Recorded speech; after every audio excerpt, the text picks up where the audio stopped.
Ayan po mga kapatid, magandang umaga po sa iyong lahat. At narito naman po ako at muling magbabalik upang magbabahagi ng mga panibagong mensahe. Ayan. Ah, ito mga kapatid, ang topic natin, ano-ano nga ba ang discarding dapat mong gawin para ikaw ay umasenso? Ayan. Ano nga ba ang diskarte? Ayan. Siyempre, ang discarding gagawin mo, siyempre, yung mga diskarte na discarding siyempre, legal dapat na diskarte, hindi yung gumagawa kayo ng mga masasama o mga kontra sa ating mga batas. Ayan. Ano nga ba ang mga discarding ito? Napakaraming diskarte mga kapatid, basta marangal ang inyong pipiliing trabaho. Ayan. Samahan niyo ng sipag at tiyaga para mas lalo kayong umasenso. Ayan. Yan ang dapat ninyong gawin. Hindi yung tatamad-tamad kayo dyan, kukuya-kuya-kuy kayo, aasa kayo sa mga magulang ninyo na kayo naman ay mga malalaki na rin ang inyong mga katawan at kaya nyo na rin siguro magbanat ng buto. Yan, huwag kayong aasa sa magulang ninyo. Dapat kung kayo ay nakapagtapos na ng pag-aaral, ay magtrabaho kayo ng marangal. Ayan. Yung kung ano-ano na lang, yung mga pinagagagawa ng hindi maganda. Tayo ng tatlo. Yan. Ano nga ba ang mga discarding dapat gawin upang ikaw ay umasenso? Yan. Kuha tayo mga kapatid ng 13 baraha. 1, 2, 3, 4, 5, 6, 7, 8, 9,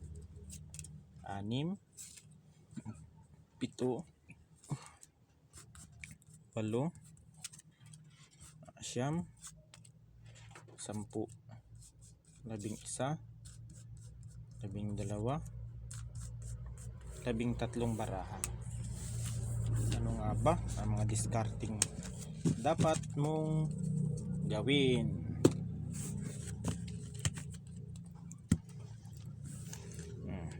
Ito mga kapatid, ang discarding dapat mong gawin sa buhay ay kung ikaw ay gusto mong umasenso at hindi magkawatak-watak ang inyong pamilya, yan ay isipin niyo mga kapatid na huwag kayong magloko sa inyong mga partner, huwag ninyong lukuhin o kung ano man para ang inyong partner, ang inyong pamilya o kung anak ninyo, huwag ninyong lukuhin para mas lalo kayong pagpapalain sa buhay. Kasi mga kapatid, pag ang tao kasi na mabisyo, tulad ng mahilig sa babae, mahilig sa alak, mahilig sa droga, mahilig sa sugal, mahilig sa kung ano-ano mga gawain na masama, ay wala pong umaasensong tao diyan mga kapatid. Wala pong umaasensong tao. Kaya dapat ang gawin niyo dito, pahalagahan niyo ang inyong pamilya, focus kayo sa trabaho. Yan, gawin ninyo ang obligasyon ninyo bilang haligi ng tahanan o di kaya ilaw ng tahanan upang kayo ay umasenso. Magtulungan dapat kayo mga kapatid, wag ninyong isumbat ang inyong yung inyong mga na-achieve o kung ano man. Dapat kayo magtulungan kayo, wag po kayo magpataasan o di kaya makipagkompetensya kayong magpartner dito. Dapat magtulungan kayo. Yan, kung sakaling magnegosyo man kayo, ninyo mga kapatid, magtulungan kayo. Hindi yung nakikipagkompetensya kayo magpartner. Kasi ang taong nagtutulungan mga kapatid ay mas lalong umaangat o umaasenso ang buhay. Yan. Kaya dapat pahalagahan ninyo ang inyong pamilya kasi pag nasira ang inyong pamilya mga kapatid, maaaring masisira ang inyong hanap buhay, negosyo. Apektado lahat yan mga kapatid. Hanap buhay, negosyo, mga anak mo mahihirapan yan at yung pamilya ninyo both side ay magkakaroon ng lamat. Dapat mahalin po ninyo ang inyong ang isa't isa. Yan, magmahalan kayo man dito sa mga kapanood, mga magpartner, mag-asawa o mag-girlfriend, boyfriend o mga nagbabalak na magbukod ng pamilya. At kung kayo ay tatagal ng ay ayusin ninyo ang inyong relasyon. Huwag po kayong magpapadala sa tukso dahil ang tukso na yan ay panandalian lamang po. Yan po ang katotohanan diyan. Yan. Kaya ang tukso ay nasa tabi-tabi lang. Nasa sa iyo yun kung kakagatin mo yung tukso o iiwasan mo. Dahil ang tukso minsan ayan yan din ang nagbibigay ng kapahamakan sa inyo. Ang tukso na yan. Kasi napakahirap mga kapatid. Yan. May mga tukso na ano ka lang, tutuksoin ka lang tapos marami kasing uri ng tukso mga kapatid na dapat ninyong iwasan. Yan, maraming tukso. Withdrawal.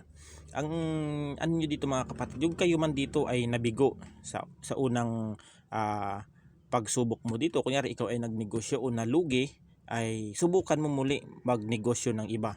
Maaring kunyari na nalugi ka dati sa mga restaurant o kung ano man, maghanap ulit kayo ng yung mga negosyong papatok o aayon sa inyong lugar o babagay sa inyong lugar o sa bayan. Yan, para ang withdrawal na ito mga kapatid ay magiging okay ito pag sumubok ka ulit.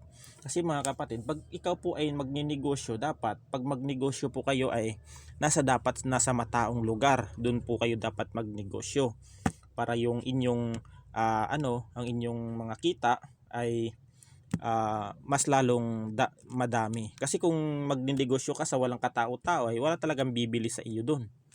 Yan, dapat ninyo. Tsaka yung mga naninira sa inyo, kung kayo ay patungo sa pag-aasenso, mabibigo itong mga taong naninira sa inyo. Kasi ang mga taong ito, walang ibang ginagawa yan kundi bantayan ang pag-asenso ng isang tao.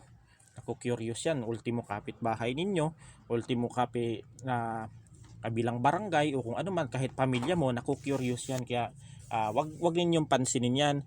Magtrabaho kayo, magnegosyo kayo ng inyong mga negosyo na yan na na mabuti lang mga kapatid, wag yung masama. Yan, kasi napapahamak po kayo diyan pag masama ang inyong ginawa. Yan. Itong dapat dapat iwasan.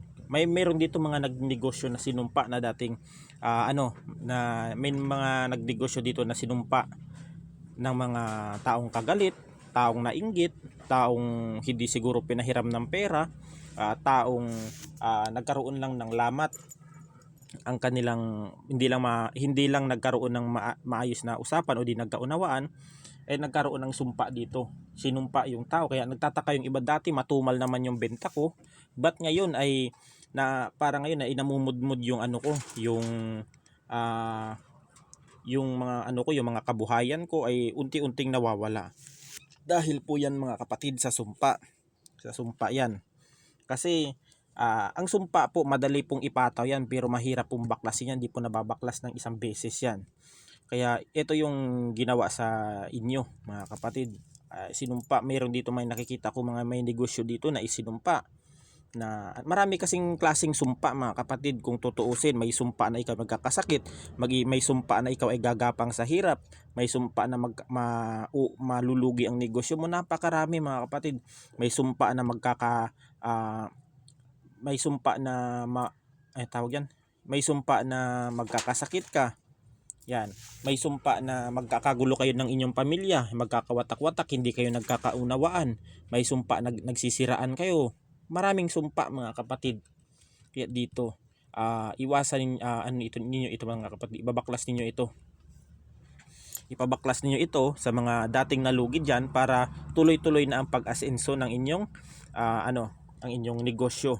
Dahil may nakikita ako ditong may mga malalaki dati, may mga kumpanya na nabagsak o nalugi dahil sa sumpa. Yung may nakikita ko dito, yung iba na tinanggal sa trabaho, yun, may ipinataw na sumpa dito, kaya nalugi ang kumpanya, o di kaya nagkakagulo-gulo. Yan. Kasi sa lahat naman, pag ikaw kasi nagninegosyo ka, hindi mo alam yung mga katrabaho mo diyan kung ano yung mga tunay na pagkatao niya. May mga alam sa spiritual yan, may mga alam yan kung ano-ano yung mga natutunan ng mga yan. Hindi natin masasabi mga kapatid yung mga kaharap natin, Yan, kahit dito sa panggagamot ay sa panggagamot ko ay di natin masasabi kung ano yung mga intensyon ng mga tao nagpapagamot sa atin. Meron din naman mayroong sumusubok, meron din namang nakikiusyoso lang, meron din namang sinusubukan kung ikaw ay totoong manggagamot. Merong ganun mga kapatid. Kaya itong sumpa na ito, dapat ninyo, ipabaklas ninyo mga kapatid. Ito. Para tuloy-tuloy ng inyong pag-asenso, ipabaklas ninyo kasi ang sumpa na yan ay habang tumatagal yan, mas lalong lumalala at lumalala yan. Parang sakit yan. Kung baga sa sakit sa sakit physical, lumalala ng lumalala. Ganon din sa spiritual. Yan. Kapatid. Libation. Ang gawin ninyo mga kapatid para kayo ay umasenso, ang diskarte mo dito dapat pagkagising mo at bago matulog ay magdasal po kayo, magpasalamat po kayo mga kapatid sa ating Panginoon, sa universe o kung sino man ang mga Panginoong kinikilala ninyo, magpasalamat po kayo. Dahil po mga kapatid dito, ang tao kasi mga kapatid na nagpapasalamat ay mas lalong pinagpapala. Kahit po mga kapatid sa pagising natin sa araw-araw ay mas lalo na tayong pinagpapala. Dapat ipagpasalamat natin sa ating Panginoon na tayo pa ay nagigising sa mga araw o oras na ito. Malaking pasalamat na po yan mga kapatid na kayo ay nagigising sa araw-araw na walang sakit at maayos ang inyong pamumuhay. Kaya wag po kayong mawalan o magdasal po kayo sa pagpapasalamat araw-araw. Yan dapat para kung kayo ay umasenso. Kahit ako mga kapatid, kailangan talaga ng ang paniniwala at dasal din mga kapatid. Minsan kasi may mga tao na merong trabaho, kumikita na ng malaking halaga. Minsan mga kapatid, nakakalimutan na nila ang ating Panginoon. Minsan nakakalimutan na nila magdasal. Pag kinamagahan, bibihis na lang, maliligo, kakain, papasok, pagbalik, uuwi o magja-jamming, uwi sa bahay, matutulog, balik na naman kinamagaan. Kahit may nakikita ko na kahit ilang oras o minuto man lang, kahit magdasal ang isang ama namin, Aba Ginong Maria, ay hindi nila na aalala ang ating Panginoon. Pero pag sila ay nagkasakit o isiningil ng kanilang kalusugan, ay doon na nila naaalala ang Panginoon mga kapatid, at doon na nagsisisi. Yan, wag po nating mga kapatid, wag po nating i-google ang ating sarili sa trabaho na na mga yan, dahil dapat bigyan din natin ng time, ang oras ang ating Panginoon. Magdasal din kayo. Yan dapat para mas lalong pagpapalain kayo mga kapatid. Ang dasal po ay wala pong bayad dyan, pero grabe po ang balik sa inyo yan pag pinakinggan kayo ng Panginoon. Kasi ganito yan mga kapatid, pag mabuti kasi ang hangarin mo sa isang tao, sa ibang mga pag nagdasal ka ng ikabubuti, pakikinggan ng Panginoon yan. Pero pag masama ang panalangin mo sa Panginoon na sana ganito ganyan, magiging sana sa akin yung pera niya sa kanya ay mapapunta sa akin. Mali yun. Hindi yun pinapakinggan ng Panginoon. Meron nagsasabi diyan na maestro, bakit paulit-ulit na akong nagdadasal na sa Panginoon na magkakaroon ako ng maraming pera, na magkakaroon ako ng malaking negosyo, bakit hindi ako pinapakinggan ng Panginoon? Isinagot ko, kaya ka hindi pinapakinggan ng Panginoon na magkaroon ng mga ganyang kahilingan mo kasi balang araw makakalimutan mo siya. Hindi mo na siya makikilala. Yan. Kaya may mga bagay kasi mga kapatid na may mga bagay kasi o mga panalangin natin na hindi binibigay ng ating Panginoon dahil balang araw baka makalimutan mo sila o di kaya hindi mo na sila makikilala. Kung tignan mo yung ibang mga yumaman diyan, halos hindi nakilala ang Panginoon, pero dati yung mga mahihirap pa sila, todo simba, pero ngayon parang wala na. Kaya may mga bagay kasi mga kapatid na kahit anong pilit nating hingiin sa ating Panginoon, may mga bagay na hindi talaga nila binibigay dahil alam din nila na baka kayo ay mapahamak o baka maligaw kayo ng landas o maligaw kayo ng baka hindi nyo na sila maalala. Ayan. Tignan mo yung mga taong nananalangin para sa kabutihan ng iba. Pinapakinggan dahil mabuti ang mga ang mabuti ang mga intensyon nila sa tao. Yan. Pero kahit nga mabuti ang intensyon nila, may mga tao pa ring iba ang intensyon sa iyo. Iba yung iniisip nila sa iyo, iba yung mga naku-curious sila. Pero pagpatuloy ka, pagdasal ka, yung kung anong paniniwala mo at paninindigan mo, i-ano mo, i-push mo 'yan, mga kapatid. Hayaan mo yung mga tao na walang bilib sa iyo dahil walang ibang tutulong sa sarili mo kundi ikaw lang, mga kapatid. Hindi yan makakatulong sa iyo yung kapitbahay mo, hindi yan makakatulong sa iyo mga barkada mo sa kagipitan. Mabuti lang yan. Alam ko yan, mga kapatid. Kaya ako naiwas-iwas na ako sa mga ganyan, mga walang ano. Dati halos ang dami kong kaibigan o kung kahit saan kilala ako, pero ngayon iniwasan ko lahat. Dahil doon ko nare-realize, mga kapatid, habang tumatanda tayo, hindi dapat ganun tayo sa estado. Dapat marunong tayo ding magsumikap. Kasi pagpatuloy tayong sumasama sa mga ganyang tao, tulad ng mga ganyan, lasinggero, manginginom, yung iba maoy pa. Ayan, maoy din ako dati, pero nasa sa tao kung magbabago ka. Yan. Kung ikaw isasama diyan sa mga walang pangarap sa buhay, mga kapatid, magiging katulad ka rin nila. Kaya pilitin mo yung sarili mong makaahon sa ganyang ano. Hayaan mo sila, iwasan mo, dahil kung patuloy kang sumasama diyan, hindi ka aasinso. Yan. Sumama ka sa mga maimpluwensyang tao, sa mga kilala ka, sa mga taong may pangarap, sa mga taong sinusuportahan ka. Huwag yan sa mga negatibong tao na yan pa ang hihila sa iyo pababa. Yan. Ganun dapat. Tulad ng mga pagninegosyo, dapat doon ka sumama sa mga taong sa mga negosyante, sa mga taong may mga business minded o mga para magaling sa larangan ng pagninegosyo. Doon ka sumama. Hindi yung sasama ka sa mga walang kwenta. Yan, para mas lalo kang umangat sa buhay. Kasi kung patuloy kang sasama diyan sa mga patapon ang buhay, wala nang ginagawa kundi manira ng manira, ay siya talagang maging masalimuot ang buhay mo diyan. Pag ganyan, mga kapatid, dapat tulungan mo ang sarili mong makabangon o umasenso ka rin o umangat ka sa buhay. Yan.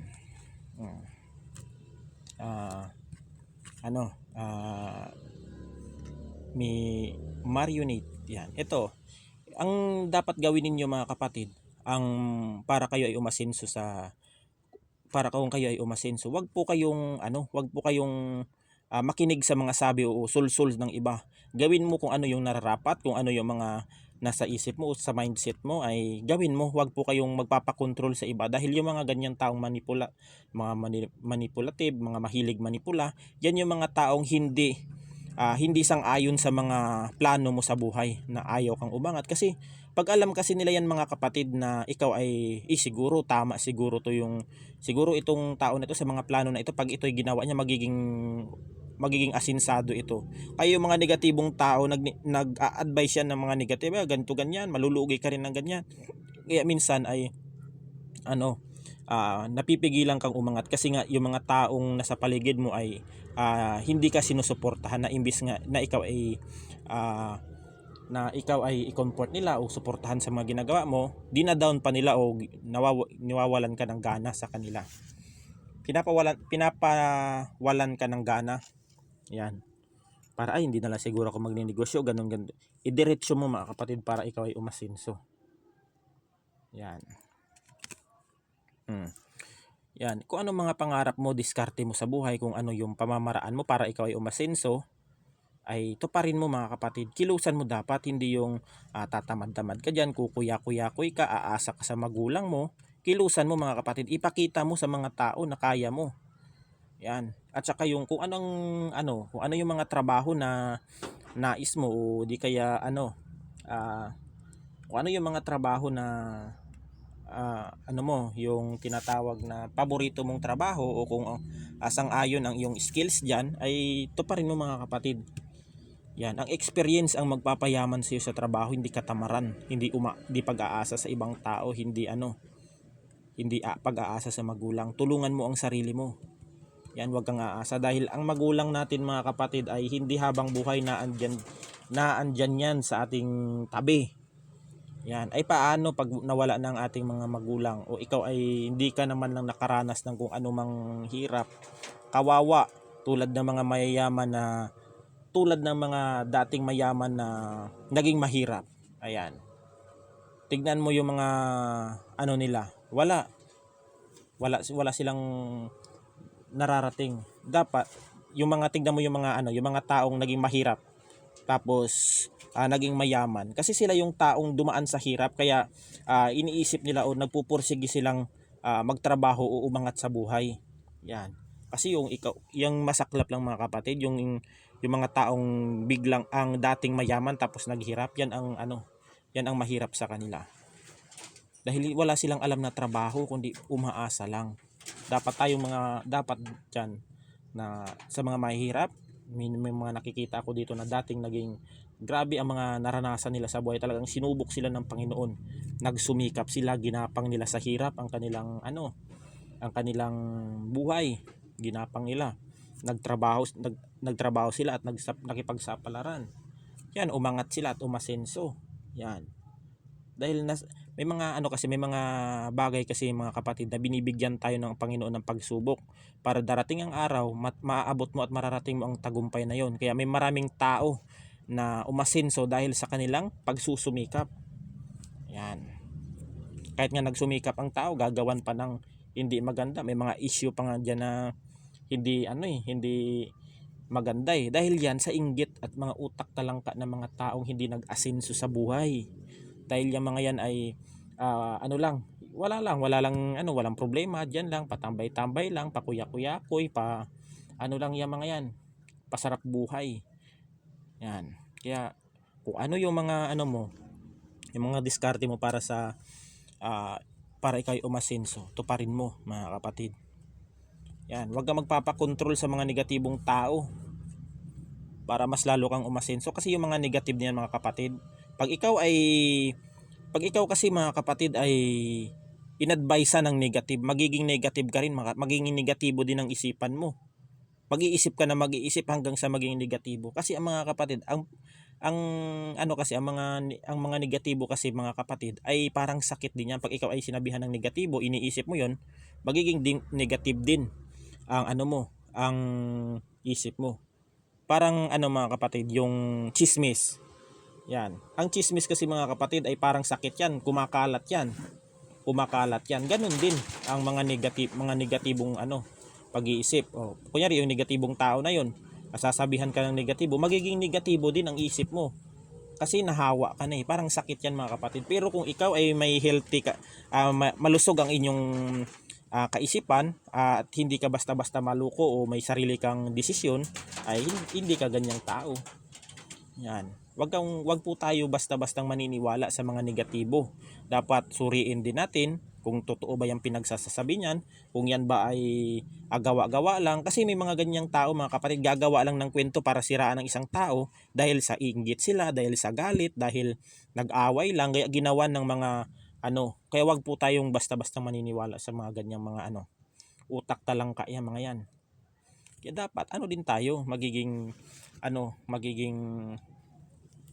magsumikap din tayo para umasenso tayo sa buhay. Walang umaasensong taong tamad. Yan ang masasabi ko sa inyo. Yan. Ito may nakikita ko dati na dating mga mahirap sila, dating hikahos din sa buhay. Yumaman sila mga kapatid dahil sa pagsusumikap nila, dahil naisip nila na hindi sila hanggang dyan ang kanilang nararanasan, dapat maging din sila, magiging umasenso sila sa buhay, umangat. Yan. Kaya may nakikita ako ditong umangat sa buhay, naging na sila, asenso na, may mga bahay, lupa, dahil sa kanilang pagsusumikap mga kapatid. Kung kayo ay naghihirap, wag mo ninyong hayaan na habang buhay na lang kayong ganyan. Dapat tulungan din yung ang inyong sarili na makaahon dyan sa kahirapan. Hindi yung pabayaan na lang ninyo, hanggang dyan na lang kayo. Pangit yun mga kapatid. Pakita ninyo sa tao, kasi mga kapatid, pag tayo kasi mahirap tayo, wala tayong pera, ang tingin ng tao sa atin mga kapatid ay parang napakaliit lang, na parang kaya-kayanin lang tayo, tatapak-tapakan lang tayo, duraan lang tayo dyan pag dumaan tayo. Pangit yun. dapat magsumikap ka, ipakita mo sa kanila. Tignan mo yung mga taong yung mga taong naninira. Yung mga sinisiraan nila, yung mga nagtatagumpay sa buhay. Yan ang kalimitan ng mga naririnig, o yan yung mga kalimitang naririnig o kasi yung mga ko dito, yung mga client ko na pumupunta sa bahay, sa mga sa mga nagchat-chat sa akin, kalimitan ang sira talaga, ang paninira talaga ang unang-unang problema ng mga tao sa kanila. Kaya minsan ay naapektuhan ang kanilang kalusugan. Yan. Ang paninira talaga. Yan kasi ang sakit ng Pinoy. Yan, yung mga utak talangka na yan. Yan. Good news. Itong mga plano mo, mga kapatid, kung ikaw ay umasenso, ito ay kunyari may mga tindahan dito na nakikita ako, may mga tindahan, grocery store.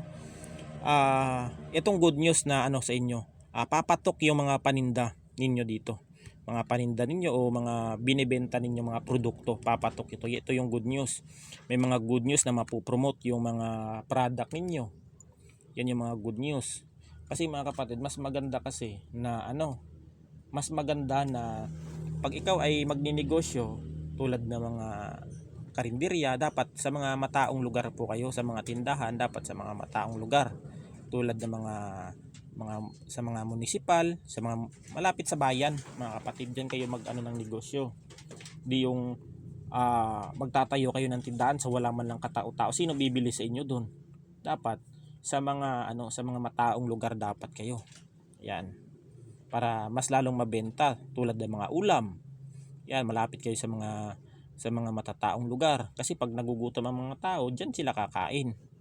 Mga ulam, tulad ng mga ng mga cellphone, mga damit. Yan dapat yung mga negosyo ninyo na mga papatok. Grocery store, sari-sari store. Yan dapat. Na para kayo ay umasenso.